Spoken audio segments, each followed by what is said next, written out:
ஸ்ரீமதே ராமானுஜாய நமஹ. கருணையங்கடல் கிடந்தனன் கருங்கடலை நோக்கி என்பது கம்பர் வாக்கு.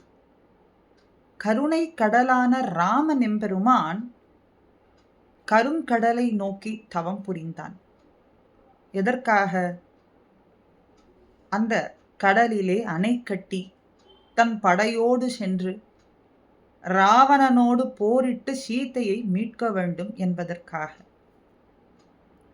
சமுத்திரராஜன் தன்னுடைய சொல்லை கேளாது போக அவனை வற்றச் செய்வேன் சாப்பமானைகி என்று இளைய பெருமாளிடத்திலே தன்னுடைய அஸ்திரத்தை எடுத்து வருமாறு கோபத்தோடு சொல்ல, அதற்கு பிறகு சமுத்திரராஜன் தன் பத்னிகளோடு வந்து கைகூப்பி தன்னை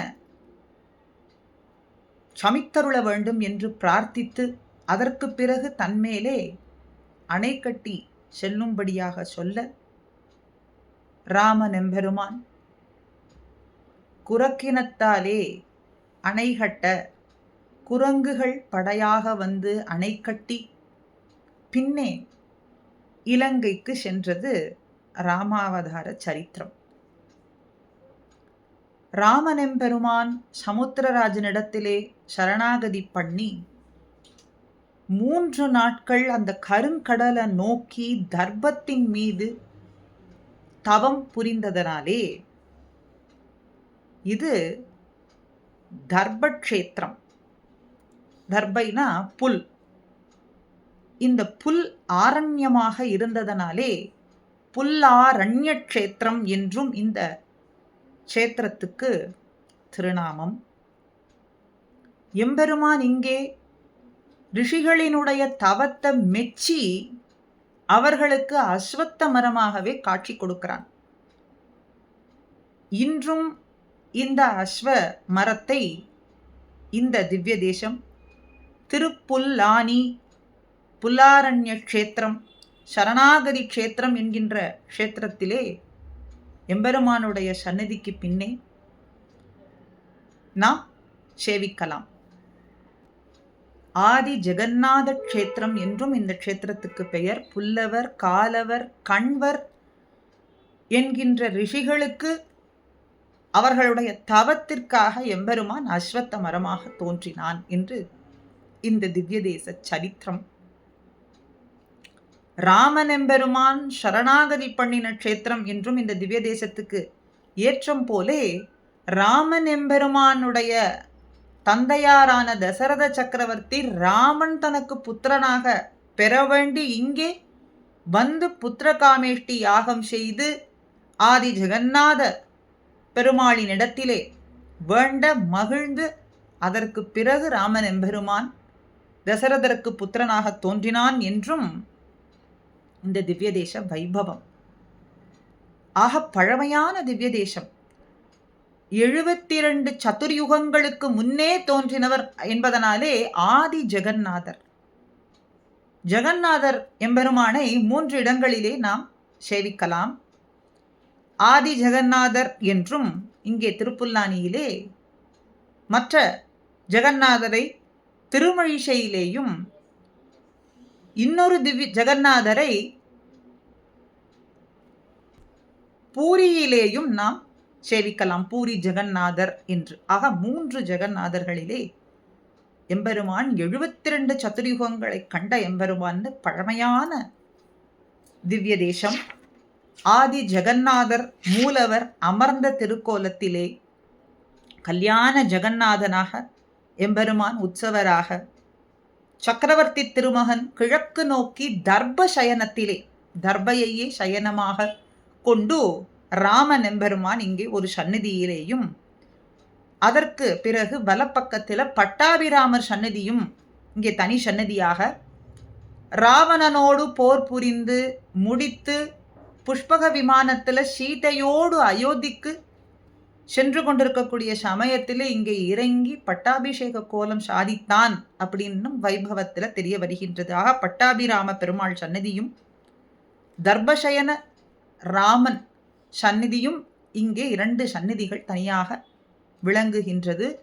தசரதன் ராமனை பெற வேண்டியாக புத்திரனை பெற வேண்டி யாகம் பண்ணதனாலே சந்தான கோபால சந்நிதியும் இங்கே தனியாக விளங்குகின்றது. கல்யாணவல்லி பத்மாசனி தாயார் தனிக்கோயில் நாச்சியாராக இங்கே எழுந்தருளியிருக்கிறார்.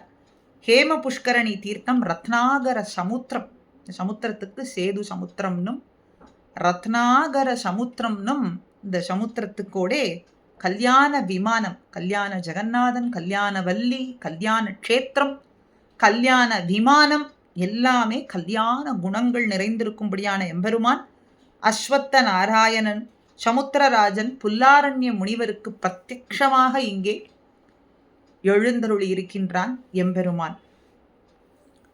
கிருஷ்ணாவதாரத்திலே பார்த்தனுக்கு உபதேசம் செய்ய வேண்டி தேர்தட்டிலே எப்படி சரம ஸ்லோகமான என் ஒருவனையே பற்றி இரு என்று எம்பெருமான் சொன்னானோ அதுபோல இங்கே விபீஷணன் சரணாகதி செய்ய ராம சரம ஸ்லோகம் அருளிய இடம் என்றும் இந்த இடத்திற்கு ஏற்றம். விரதம் மமா, நான் விரதம் கொண்டிருக்கேன். என்ன விரதம் கொண்டிருக்கேன்னு எம்பெருமான் சொல்றான், இந்த உயிர்களை ரட்சிப்பதற்காகவே இந்த அவதாரம், அத்தனை சேத்தனர்களையும் ரட்சிப்பதற்காகவே இந்த அவதாரம். விரதம் மமா, நான் விரதம் கொண்டிருக்கேன்.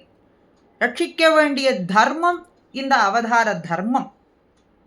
ஆக வந்திருப்பவர்கள் விபீஷணன் ராமனிடத்திலே சரணாகதி பண்ணும் பொழுது அவனை ஏற்றுக்கொள்ளலாமா வேண்டாமா என்கின்ற யோசனையிலே அத்தனை பேரையும் கேட்க ஒவ்வொருத்தர் ஒவ்வொன்று சொல்கிறார்கள். சுக்ரீவனுடைய யோசனை, ஜாம்பவானுடைய யோசனை, அங்கதனுடைய யோசனை, குரக்கினங்கள்லாம் சொல்றது ஒன்னொன்று, ஹனுமான் ஒன்று சொல்றார், இளைய பெருமாள் ஒன்று சொல்றார். எல்லாவற்றையும் கேட்டு ராமன் சொல்றார், வந்திருப்பவன் எதிரி வேடம் பூண்டு கொண்டு, எதிரியாகவே இருந்தாலும், எதிரி வேடம் பூண்டு கொண்டு எதிரியாகவே வந்தாலும் கூட அவனை ரட்சிப்பது என்னுடைய கடமை, விரதம். ஏன்னா சரணம் என்று வந்து விட்டான், அபயம் கொடுப்பதுதான் இந்த அவதாரத்தினுடைய தர்மம்னு சொல்றான் ராமன். எதையுமே பெரிதாக கொள்ள மாட்டேன், உயிரை கூட தேவியை விட, தன்னுடைய தேவியான சீத்தையை விட பெரிதாக கருதுவது எது அப்படின்னு கேட்டா அடியார்களை ரட்சிப்பது. அதுவும் சரணமடைந்த அடியார்களை ரட்சிப்பதையே விரதமாக கொண்டிருக்கேன்னு சரம ஸ்லோகம் அருளிய இடம். விபீஷணனை குகனோடு சேர்ந்து ஐவரானோம்னு சொல்ல கங்கை கரையிலே இங்கே விபீஷணன் சரணாகதி பண்ண, விபீஷணனை ஏற்றுக்கொண்டு உம்மோடு இன்று அறுவரானோம்னு தன்னுடைய சகோதர ஸ்தானத்தையும் கொடுத்து அவனுக்கும் அபயம் அளித்து அவனை அனுகிரகம் பண்ணி, விபீஷணனுக்கும் அனுகிரகித்தது எங்கே தெரிகின்றதுன்னு சொன்னா, தனக்கு கிடைத்த அந்த லங்கையை விபீஷணனுக்கே கொடுத்து பட்டாபிஷேகம் செய்து, அதற்கு பிறகு தன்னுடைய குல தனம் குல தெய்வமான ரங்கநாத பெருமாளையே விபீஷணனிடத்திலே கொடுத்து ஆராதிக்கும்படிக்கு பண்ணினதுன்னா அப்படிப்பட்ட அனுகிரகம் விபீஷணனிடத்திலே கிடைத்தது. அற்புதமான பழமையான திவ்ய தேசம். தொடர்ந்து அடுத்த பதிவிலேயும் கூடியிருந்து அனுபவிப்போம். ஸ்ரீமதே ராமானுஜாய நமஹா.